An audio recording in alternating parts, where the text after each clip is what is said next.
தமிழகத்தில் தொடர்ந்து நிலவும் மாறுபட்ட சீதோஷ்ண நிலையால் வைரஸ் காய்ச்சல் வேகமாக பரவி வருகிறது. இது பற்றிய விவரங்களை தருகிறார் செய்தியாளர் தாயுமானவன். கடும் குளிர் காரணமாக தமிழகத்தில் வைரஸ் பாதிப்புகள் என்பது பல மாவட்டங்களில் அதிகரித்திருக்கிறது.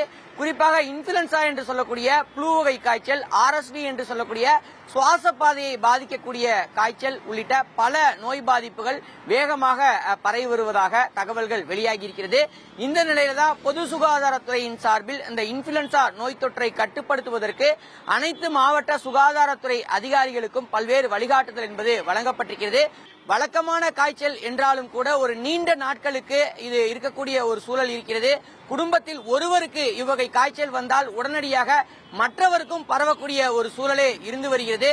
குறிப்பாக தமிழகத்தை பொறுத்தமட்டில் ஜனவரி மாதம் இறுதி வரை இவ்வகையான அந்த புளூ காய்ச்சல் பரவல் என்பது இருக்கும். பிப்ரவரி மாதம் முதல் படிப்படியாக அது குறைய தொடங்கக்கூடிய நிலையில தற்போது மாறுபட்ட சீதோஷ்ண நிலை என்பது தொடர்ந்து நிலவுவதன் காரணமாக பிப்ரவரி மாதத்திலும் தற்போது காய்ச்சல் பாதிப்புகள் என்பது வெகுவாக அதிகரித்திருக்கிறது. தமிழகத்தை பொறுத்தமட்டில் வெயிலுடைய தாக்கம் படிப்படியாக அதிகரிக்கும் பட்சத்தில் வரும் நாட்களில் காய்ச்சலுடைய பாதிப்புகள் குறையும் என்று பொது சுகாதாரத்துறை வல்லுநர்கள் தகவல் வெளியிட்டிருந்தாலும் கூட தொடர்ந்து அதிகரிக்கக்கூடிய அந்த காய்ச்சல் பாதிப்புகளை கட்டுப்படுத்துவதற்கு தேவையான முன்னேற்பாடுகளை அனைத்து மாவட்ட சுகாதாரத்துறை அதிகாரிகளும் சம்பந்தப்பட்ட மருத்துவமனைகளின் வாயிலாக மேற்கொள்ள வேண்டுமென வழிகாட்டுதல் வழங்கப்பட்டிருக்கிறது.